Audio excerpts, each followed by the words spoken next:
case file lands on a desk, and the first thing you feel isn't curiosity. It's a quiet kind of dread, not because of what's in it, but because of what isn't.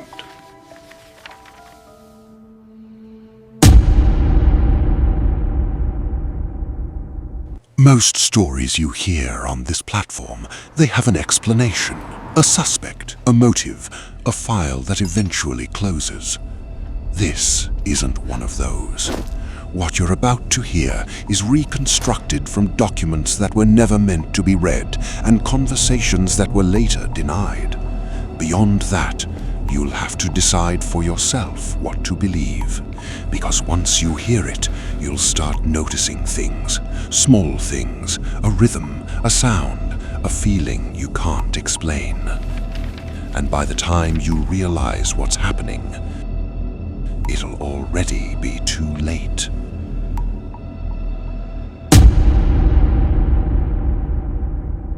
Not everyone listens to stories like this, so welcome to a story that was waiting for you. January 19th, 2023. Chicago O'Hare International Airport. Temperature -12 degrees. A security guard named Ted Bryson was running his final rounds through the parking structure, level 3, the kind of place most people just pass through and never think about. At exactly 2:17 in the morning, Ted spotted something near the far wall. A man kneeling on the concrete, rocking slightly back and forth. The man wasn't dressed for the cold, thin jacket, torn jeans, no gloves. But he wasn't shivering from the temperature. He was shivering from something else. Ted approached slowly, asked if he was okay. No response. Asked for his name. Nothing. The man just kept repeating the same sentence over and over, his voice barely above a whisper. That house wasn't real. Police were called. Paramedics arrived, and the man, this John Doe, was transported to the University of Chicago Medical Center. Now, here's where it gets strange. Doctors ran every test they could think of. Blood work, neurological scans, toxicology, everything. And physically, the man was fine. No drugs, no alcohol, no head injury, no signs of hypothermia, despite nearly freezing to death on that concrete floor. There was only one problem, a big one. He had no memory. Not his name, not where he was from, not a single detail about his life before that parking garage. Nothing. Complete blank. It was like this man simply appeared. And that would have been strange enough. Another John Doe, another unsolved file in a drawer somewhere. But then he said something that changed everything. He looked up at one of the nurses, his eyes suddenly sharp, focused, and he asked a question, a very specific question. Is the little girl okay? What little girl? She asked. The man seemed confused by his own words, like he didn't know why he'd said them. He closed his eyes and whispered again, softer this time, almost to himself. The little girl, in the purple room, with the unicorn light? I need to know. Is she safe? Nobody knew what he was talking about. Not yet. But over the next 11 days, that question would unravel something far darker than anyone expected. The case was eventually assigned to Dr. Sarah Kline, clinical psychologist, Chicago Medicine. Early 30s, quiet reputation, mostly worked trauma and memory-related cases. That night, she wasn't supposed to stay involved for very long. She was simply the psychologist on call. According to hospital staff, Sarah arrived carrying her third coffee of the shift and fully expected this to be another temporary psychiatric hold. Severe dissociation, maybe. Acute stress reaction. Something explainable. But within minutes of speaking to the patient, she realized something was wrong. not because of what he remembered, because of how specifically he remembered it. The man couldn't tell her his own name, couldn't identify where he grew up, what year he was born, or whether he had any living family. But when Sarah asked if anything felt familiar to him, he described a bedroom. A little girl's bedroom. Purple walls. A unicorn nightlight plugged into the outlet beside the bed. A single window facing an old oak tree with bare branches. And then he mentioned something stranger. The closet door never closed properly.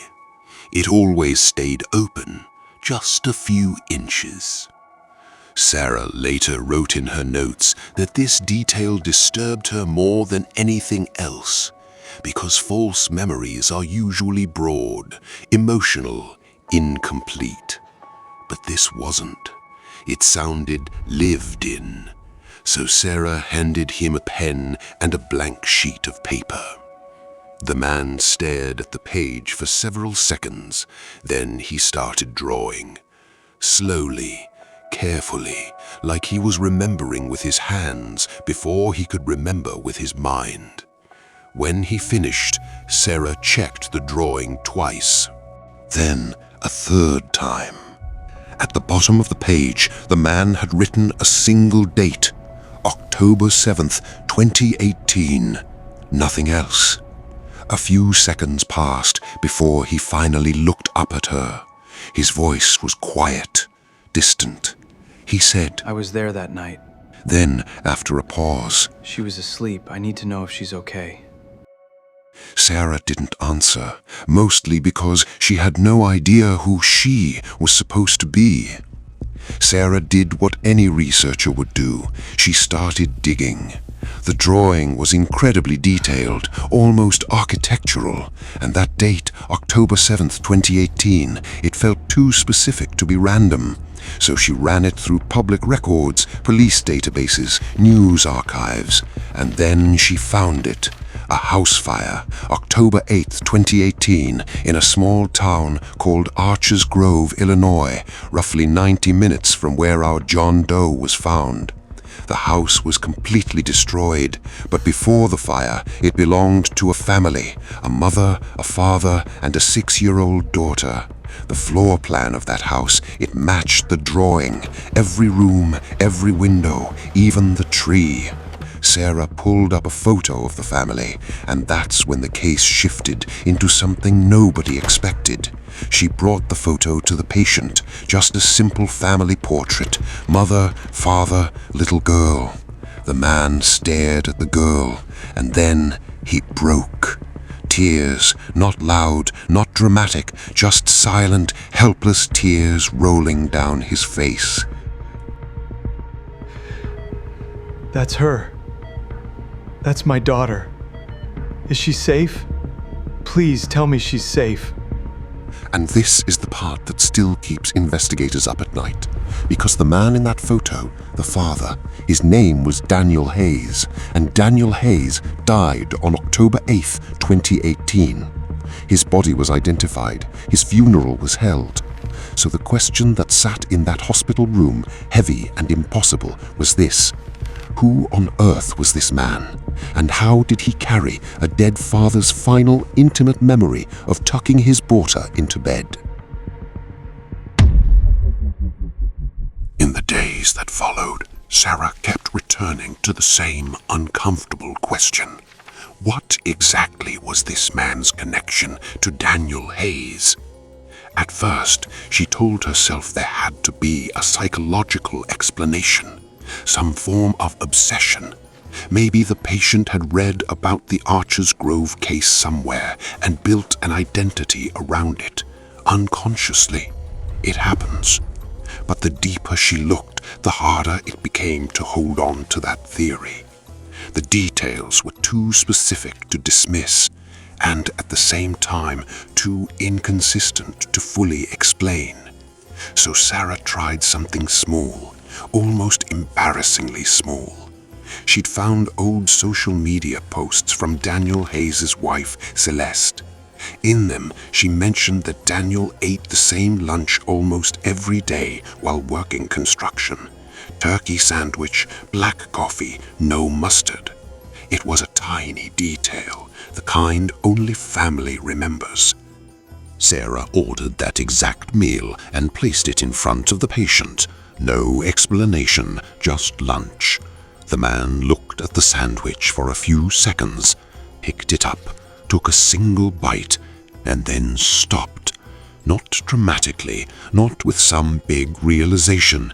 He just stopped chewing, like something didn't connect. He set the sandwich back down slowly. I don't think I like this. Then he added even softer. I thought I would. Sarah later wrote that this moment unsettled her more than the drawing of the bedroom. Because memories can be messy. People remember things wrong. Trauma does strange things to the mind. A person can convince themselves of almost anything. But taste, preference, the small instinctive things that make you, you, that's harder to explain away. If this man truly shared a connection with Daniel Hayes, why didn't his instincts behave the same way? It was a tiny contradiction, but tiny contradictions have a way of becoming fractures. Up until that moment, Sarah had been trying to fit the case into familiar boxes: dissociative amnesia, false memory syndrome, a mind playing tricks on itself. Now, for the first time, she started considering something else, something far more unsettling. What if the patient wasn't reconstructing a personality? What if he was simply responding to emotional fragments he didn't fully understand? She wrote a single line in her private notes that night. The patient appears connected to experiences that are not biologically his. And that thought unsettled her enough that she made a call she'd been avoiding for years.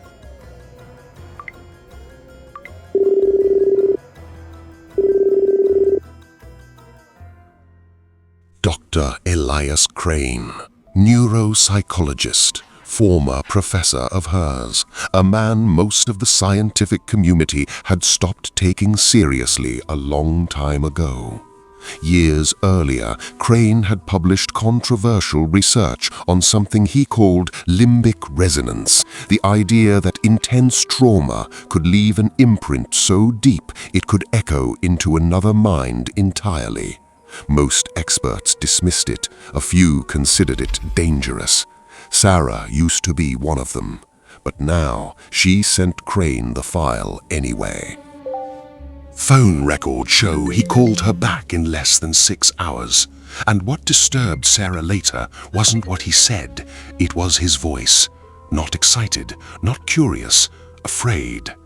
There's no recording of that conversation, but according to Sarah's notes, Crane went quiet for a long time after reviewing the patient's sketches. Then he said something she wouldn't fully understand until much later. There are details in this file I recognize. Things I never published. Things no one should have been able to replicate. By the time Sarah hung up, the case no longer felt like a search for a missing identity. It felt like the beginning of something neither of them was prepared to explain.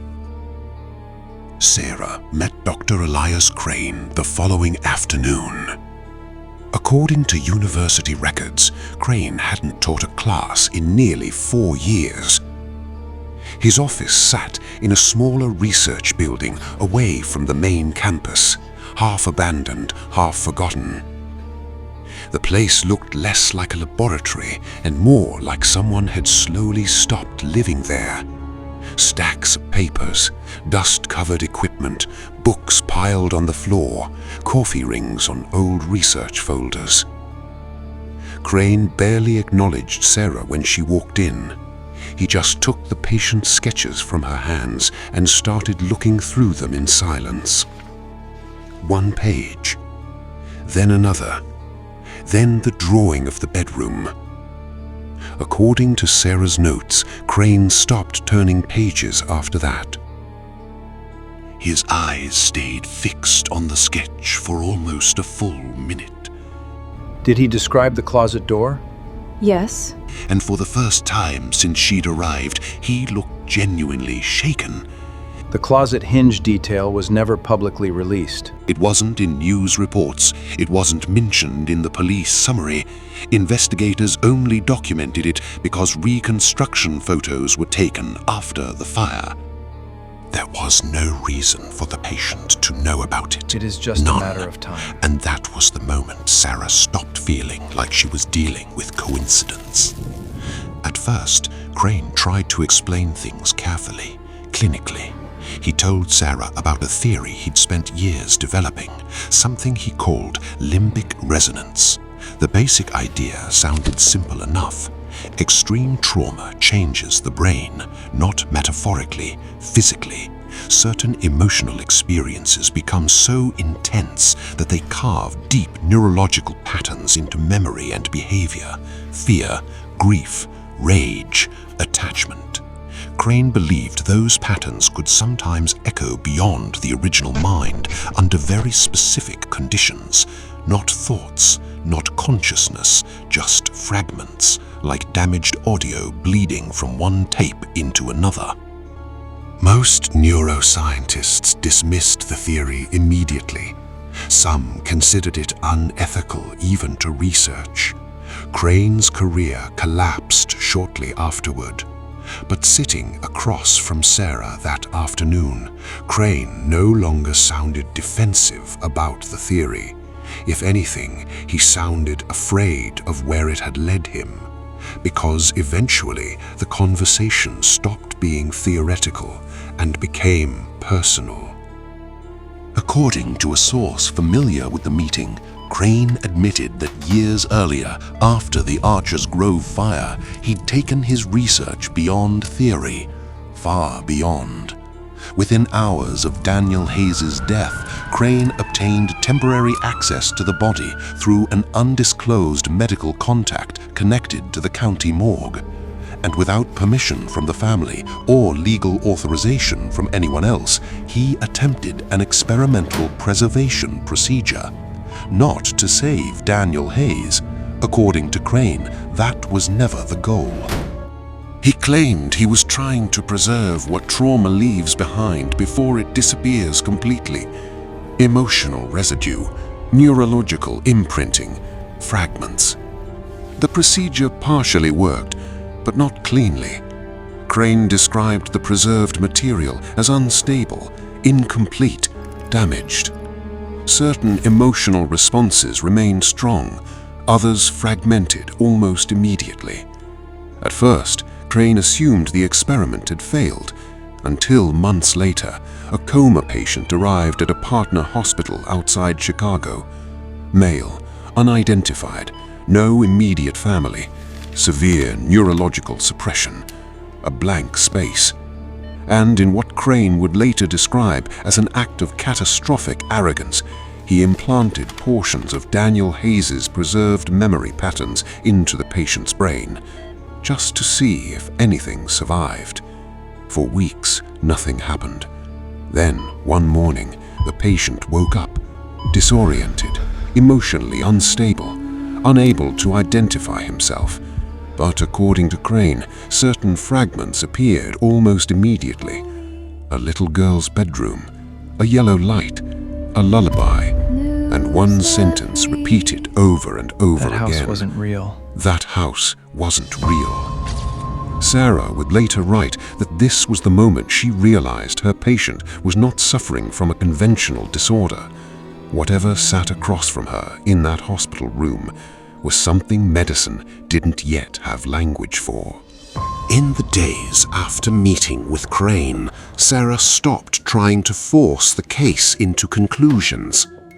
Later, she would describe that decision as reckless, because instead of trying to prove what the patient was, she started simply watching him. She spent hours in the room with him, sometimes talking, sometimes saying nothing at all. According to nursing staff, there were sessions where almost 20 minutes passed without either of them speaking. And slowly, small details began surfacing that didn't seem connected to Archer's Grove at all. At first, it was just fragments. It was the quiet sound of water against sand, Warm sunlight passing through a windshield near the ocean, the smell of salt air, an old red bicycle leaning against a fence. Sarah noticed something disturbing almost immediately. Whenever he described these fragments, the patient seemed calmer, lighter, like for a few seconds he wasn't carrying whatever had followed him out of Archer's Grove. And that calm unsettled her more than the violent memories did, because nothing in Daniel Hayes' known history connected to the ocean. Archer's Grove is nearly 1,000 miles from the California coast. There were no beaches in Daniel's life, no salt air, no red bicycle by the sea, which meant one of two things was happening. Either the patient was unconsciously inventing entirely new memories, or something else had entered the case, something Sarah still didn't have language for.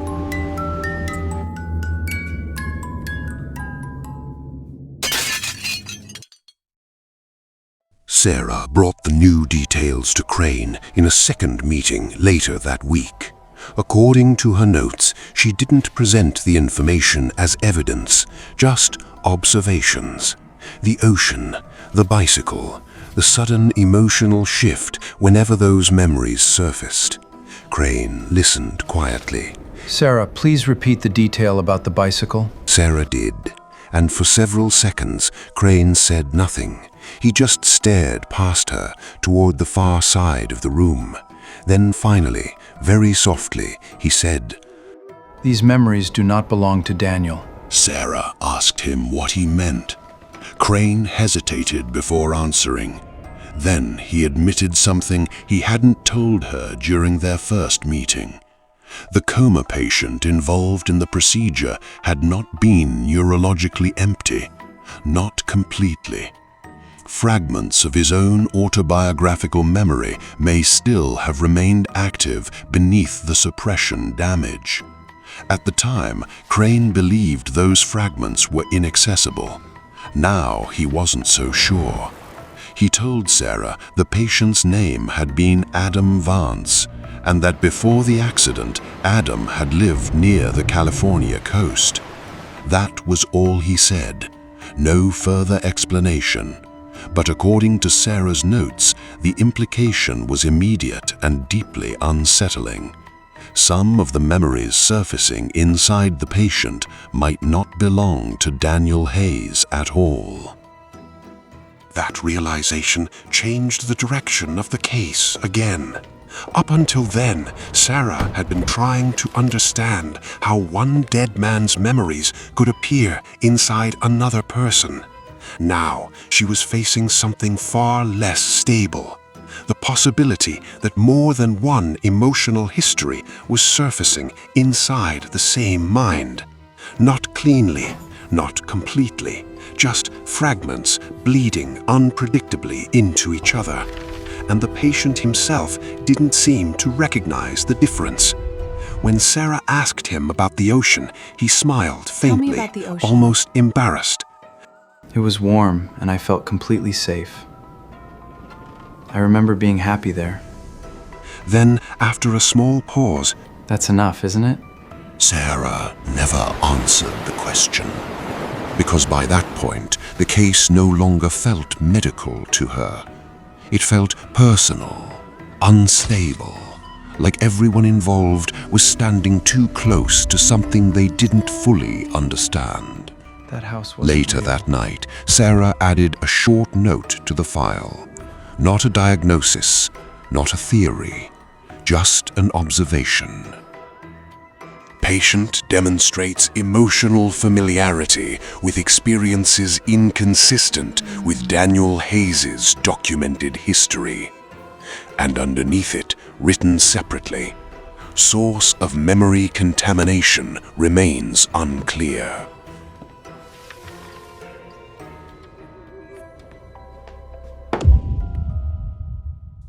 At the time, Sarah still believed the contamination was limited to the patient.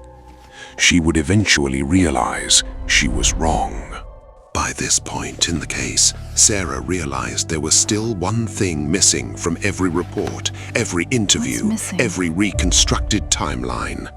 The truth about what actually happened inside the Hayes house the night of October 8th, 2018. And the only person still alive who had witnessed any part of that night was Lily Hayes. Lily had been 6 years old when the fire happened.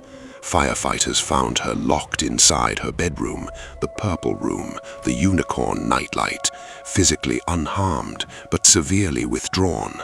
According to early case notes, she barely spoke during the first several weeks after the incident. She was eventually placed in foster care, and after that, the case quietly disappeared. No interviews, no media appearances, no public statements. Just another sealed tragedy people slowly stopped talking about. Sarah contacted Lily's legal guardian carefully. She avoided specifics. According to her notes, she described the patient only as someone connected to the case in a way we still don't fully understand. A few days later, Lily agreed to meet him. The meeting took place in a small consultation room inside the hospital. No cameras, no police, just Sarah, Lily, and the man carrying pieces of a life that didn't fully belong to him. According to Sarah's notes, Lily entered the room quietly and sat down without speaking. She wore a silver bracelet on her left wrist, and while Sarah introduced everyone, Lily kept lightly tapping the bracelet against the edge of her chair. Tap, tap, tap, tap. The patient noticed immediately. His eyes stayed fixed on the bracelet for several seconds. Then, very softly, he said, "Your mom used to do that." Your mom used to do that. Lily stopped tapping. The room went completely silent, because that detail had never appeared in any official report. According to Sarah's notes, Lily didn't react with fear or excitement. She just studied him quietly. First his face, then his hands, then his wrist, and finally, after almost a full minute of silence, she said, "You don't have his scar." The patient looked down instinctively. Lily explained that her father had a scar on his right wrist from a bicycle accident when he was younger. He hated it, she said quietly. He said it made him look weak. Then, after a pause, she added, "But I used to touch it when he tucked me in." The patient said nothing. Lily looked at him for a few more seconds before speaking again. "He used to sit beside my bed every night," she said. "Sometimes he'd tell stories until I fell asleep." Another pause. "Sometimes I'd wake up later and hear him crying in the hallway." Sarah later wrote that this was the moment the emotional direction of the case began to change, because until then, Daniel Hayes had existed mostly as an outline, a dead man, a police report, an incident. But now, for the first time, he began to feel human, complicated, unstable. The patient finally spoke, very quietly. I remember loving you. "I remember loving you." I think he did. A long silence followed. Then Lily said something Sarah would later underline 3 separate times in her notes. But love didn't stop him from scaring us. What happened next comes almost entirely from Sarah's private notes, and even those notes feel incomplete. Sentences stop halfway through, certain words are scratched out, entire sections were apparently rewritten later, as if Sarah herself struggled to organize what Lily told her. According to those notes, Lily began describing the night of October 8th slowly, in fragments, not like someone giving testimony, like someone remembering something they spent years trying not to remember. She said she heard her parents arguing downstairs before she ever heard the gunshots. Her mother was crying, her father was yelling, and Lily remembered sitting in her room. I was just sitting there on my bed. The whole room was incredibly still. I just stared at that light on the wall. I was too afraid to even move. I couldn't leave the bed.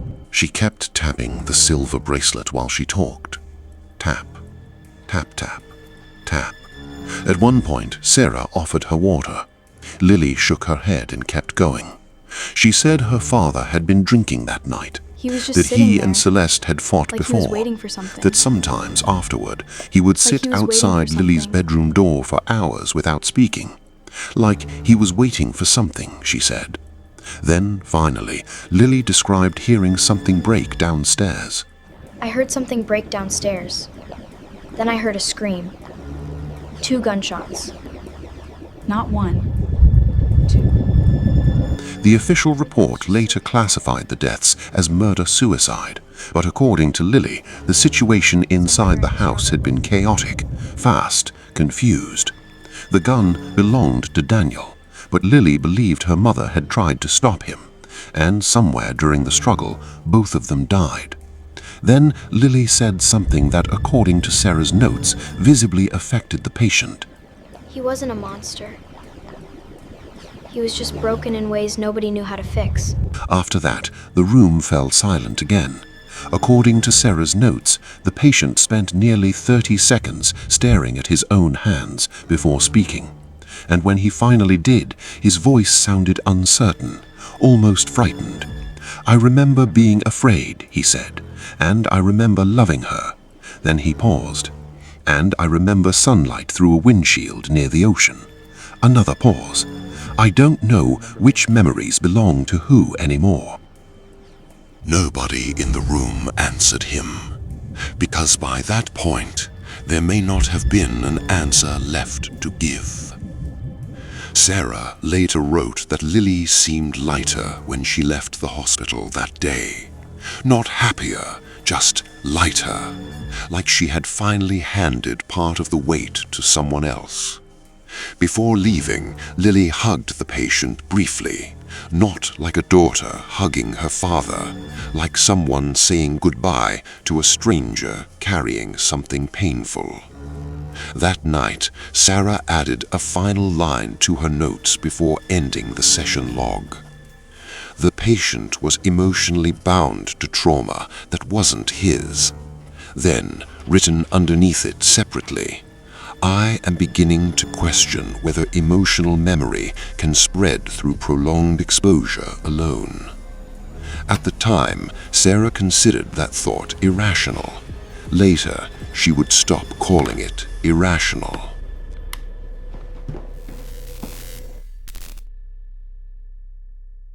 After Lily left the hospital, something shifted, not in the patient, in Sarah. She didn't notice it at first, neither did anyone else. The change was so small, so gradual that it barely registered. She started working longer hours, staying late after her shifts ended, rereading old case files long after she should have gone home. Her colleagues assumed she was just dedicated, obsessed maybe, it happens. But Sarah later admitted in her notes that it wasn't dedication. It was a feeling she couldn't name, like something was tugging at the back of her mind, something familiar but not hers. She wrote, "I keep thinking about the ocean. I've never lived near the ocean." Then she crossed it out. Then she wrote it again. About a week later, Sarah was conducting a routine session with the patient. Nothing unusual, no testing equipment, no interviews, just conversation. According to session notes, they were discussing the layout of the Hayes house when the patient suddenly stopped speaking. He stared toward the wall for several seconds, like he was trying to reach a memory that wouldn't fully surface. Then he said, There was a hallway, pause. and at the end of it there was a... Yellow light. Couldn't finish the sentence. and without looking up from her notes, Sarah quietly said, "Yellow light." The patient looked at her immediately, then nodded. Yeah. He said softly, "Yellow." Yellow. Sarah stopped writing because the patient had never mentioned the color, not once. According to her notes, she spent the next several seconds trying to convince herself she had simply guessed correctly. Old houses often used warm lighting. Yellow was common, reasonable, explainable. But later that night, I knew the Sarah detail before wrote he said something it. else in the file. A sentence she never intended anyone else to read. "I knew the detail before he said it." Several nights later, Sarah had a dream. Not a nightmare, nothing violent. She later described it as strangely calm. She was standing somewhere near water. The air smelled like salt. Far away, she could hear someone laughing. And leaning against a wooden fence in the distance was an old red bicycle. That was all. No faces, no voices, just fragments. Sarah awoke unsettled, but tried to dismiss it as stress. That explanation lasted until the following afternoon, because during a session with the patient, she casually mentioned the dream, and according to her notes, the patient listened carefully, then said something that made her stop speaking entirely. That sounds familiar. Then, after a pause, I think that belonged to Adam. Sarah later wrote that this was the first moment she seriously considered the possibility that the case was affecting her psychologically, not emotionally, personally. Sarah began documenting herself the same way she documented the patient. Sleep patterns, thought association, sensory recall, behavioral changes. One entry described hearing the low hum of an MRI machine and briefly mistaking it for ocean waves before realizing where she was. Another noted that she had searched Santa Monica weather online without consciously deciding to. She attempted to explain each incident rationally: stress, suggestion, emotional proximity to the case. But her notes became increasingly uncertain over time. One line in particular appeared repeatedly across multiple pages, always written slightly differently. Quote, "How much exposure does it take before someone else's memory stops feeling foreign?" At this point, Sarah still believed she was dealing with an unusually powerful psychological phenomenon, something explainable, something temporary. But her notes had started changing. They no longer read like observations from a clinician. They read like someone quietly trying to reassure themselves they were still thinking clearly. One question appeared in the margins of 3 separate pages, never answered, just written, crossed out, and written again.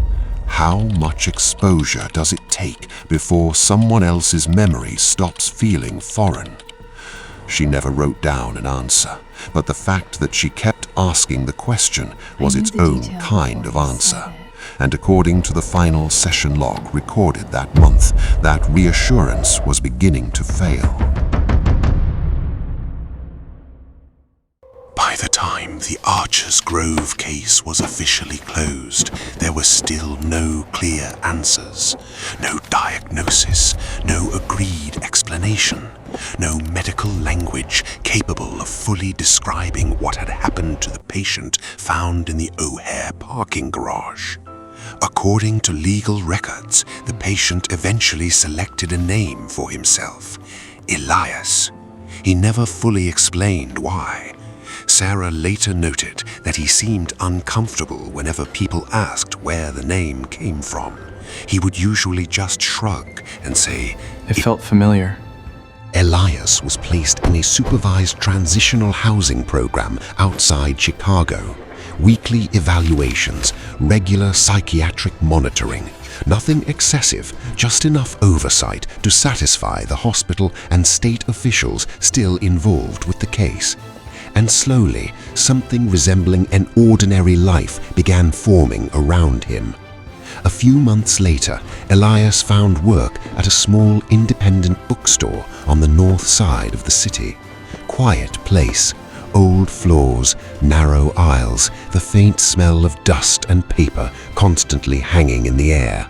According to the owner, Elias was dependable almost immediately, always early, always calm, but there were small things she noticed over time. He spent unusually long periods standing in the children's section, not reading, not interacting with customers, just looking at the covers quietly, like he recognized something about them he couldn't fully place. Sometimes he would pick up the same book multiple times during a shift without realizing it. And occasionally, while shelving books, he would absent-mindedly tap his fingers against the wood. Tap, tap, tap. The owner later admitted the habit unsettled her for reasons she couldn't explain. About 2 months after the case closed, Sarah visited the bookstore. Not professionally. According to her notes, she almost turned around twice before walking in. She found Elias near the back of the store, organizing damaged paperbacks into stacks for resale. At first, he seemed different, calmer maybe, or perhaps just quieter than before. These Chicago The two winters of them really do not spoke for joke. several No, they minutes definitely do about not. ordinary things. Excuse me, where's the true crime section? Oh, thanks. So about Small that conversation, normal conversation, the kind people use when they're trying not to discuss something larger sitting underneath everything else. Then, according to Sarah's notes, Elias suddenly stopped in the middle of shelving a book. His attention drifted somewhere else for a moment, not dramatically, just briefly distant. Then he said, Sometimes I remember things that don't hurt. What do you mean? A few weeks ago, I smelled salt water. And for a second, I read bicycle near a fence. Somebody laughing behind me. A pause. That wasn't Daniel's memory. And it wasn't mine either. But it didn't feel bad. According to Sarah's notes, Elias stayed quiet for several seconds after saying that. Then, almost as if he was embarrassed by the thought, he added, Sometimes I miss people I never met. Sarah later admitted she wasn't entirely sure how to respond to that sentence, because part of her understood exactly what he meant, and another part of her was becoming increasingly uncomfortable with how easily she understood it. Before leaving, Sarah noticed Elias absent-mindedly tapping his fingers against the edge of the bookshelf again. Tap, tap, tap, tap, tap. The same uneven rhythm Lily used with her bracelet, the same rhythm Celeste reportedly used at the kitchen table when she was anxious. Sarah did not mention it, and according to later reports, the Archers Grove case remained inactive for several weeks after that visit, at least officially. According to the bookstore owner, Elias had been doing well for several weeks. Not cured, not normal, but stable. He showed up on time, kept mostly to himself, organized shelves with almost obsessive precision, helped customers when spoken to. And for a while, the strange details surrounding the Archers Grove case seemed to settle into the background of ordinary life. Then came November 14th. Cold evening, light rain outside. Nearly closing time.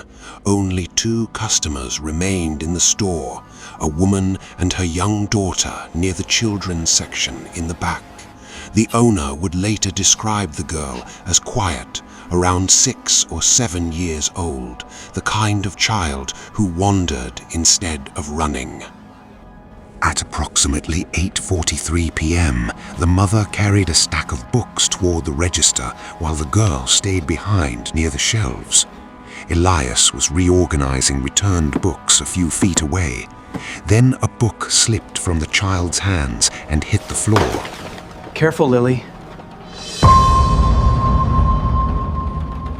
Elias reacted instantly, too instantly, like the sound had triggered something before he consciously understood why. And from the front counter, her mother answered. Her name's Emma. The bookstore owner later said the change in Elias happened immediately. His body went still, not embarrassed, not confused, afraid. The kind of fear that appears when a person realizes something is happening inside their own mind and they no longer trust it. Then the little girl bent down to pick up the book, and absent-mindedly her fingers tapped once against the metal shelf beside her. Elias stared at her hand because he knew that rhythm. Lily used it during their hospital meeting. Sarah had documented herself repeating it unconsciously weeks later. And according to police interviews, Celeste Hayes had a habit of tapping her bracelet against the kitchen table when she was anxious. The girl picked up the book and walked toward her mother without saying another word. But Elias remained frozen beside the shelves because for the first time since waking up in that hospital room, something didn't feel borrowed anymore. It felt familiar. Later that night, according to Sarah's notes, Elias experienced what she described as an unclassified memory event. Not a hallucination, not a dream, a fragment. Brief, violent, incomplete. A child sitting on a bedroom floor, purple walls, distant shouting, a woman crying somewhere down the hallway, then 2 gunshots, silence, and finally, the sound of metal tapping softly against hardwood. The memory lasted less than 3 seconds. But there was one detail Sarah found deeply disturbing. The scene was not from Daniel Hayes' perspective, and it wasn't from Adam Vance either. The height was wrong. The angle was wrong. Whoever remembered that moment was sitting on the floor, small, hidden, afraid. According to Sarah's final notes, this was the moment she stopped believing the Archers Grove incident involved a single contaminated memory transfer, because there were no official records describing what anyone inside that house experienced in the final moments before the gunshots. No public interviews, no released testimony, no detailed reconstruction of where Lily Hayes had been hiding, what she heard, or what she may have seen that night. If anyone still carried those details, it would likely have been Lily herself. And yet, somehow, Elias had begun remembering the night from the perspective of someone small enough to be sitting on that bedroom floor. By that point, the case had already stopped following any logic anyone could explain. Officially, the Archers Grove resonance incident was never recognized as a real case. There are records of the house fire, records of Daniel and Celeste Hayes, records showing that an unidentified man was admitted to UChicago Medicine in January of 2023. But everything connecting those events together exists only in fragments, private notes, deleted files, unverified interviews. According to former staff members, several internal documents connected to the case were quietly sealed less than a year later. No public statement was ever released, and over time, the people connected to the incident slowly disappeared from view. Dr. Elias Crane left academia completely. No final lecture, no interviews, no attempt to defend his research. His last known communication to a colleague reportedly contained only one sentence. "It was never the memories I was measuring." No one knows what he meant. Sarah Kline remained at the hospital for another 8 months. Then she requested a transfer out of memory-related work and moved into pediatric psychology. Former co-workers later described her as quieter after the Archers Grove case, more distracted, more observant, especially around children.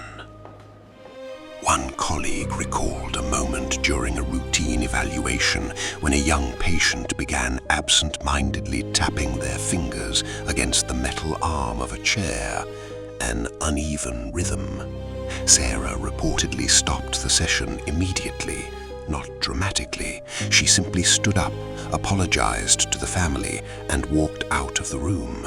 She never explained why. As for Elias, the last confirmed reports describe a man who appeared outwardly completely functional. He kept working at the bookstore, paid rent on time, avoided attention. But according to 2 former employees, there were moments that stayed with them long after he was gone. Sometimes, when parents lost sight of their children inside the store, Elias would notice before they did.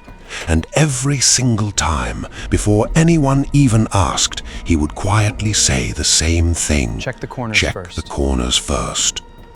Neither employee understood why he said it until years later, when one of them read Sarah Kline's reconstruction notes describing where Lily Hayes had been found the night of the Archers Grove deaths, curled into the corner of her bedroom, trying not to be seen.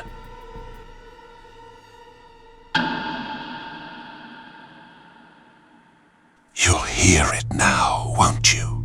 When you're alone, when it's quiet, you'll hear it and wonder whose it is.